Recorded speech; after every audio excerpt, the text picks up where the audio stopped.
स्थितीमुळे किंवा शेतीच्या असणाऱ्या बाजारभावाच्या चढ उतारामुळे त्यांच्या हातात दोन पैसे नसल्यामुळे त्याला बैलजोडी घेता येत नाही आणि परवाच ठरवलं की आपण या जोडप्याला जाऊन भेटून यायचं आणि आपल्यालाही समाजाचं काही देणं लागतं म्हणून आपल्या परीने आपल्याला त्यांना सरळ हाताने मदत करावी या इथून आज आलो।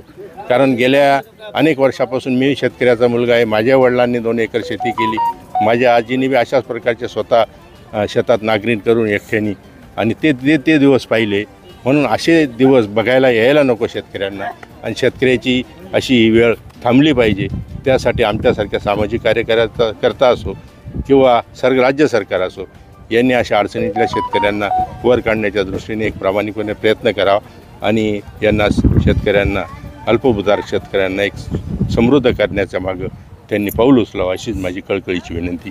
अशा काही आमच्या जिल्ह्यामध्ये काय अशा काही अडचणीतले शेतकरी असो किंवा एखादा गरीब शिक्षणापासून वंचित राहत असेल अशा पालकांना किंवा अशा शेतकऱ्यांना आम्ही मदत करतोच।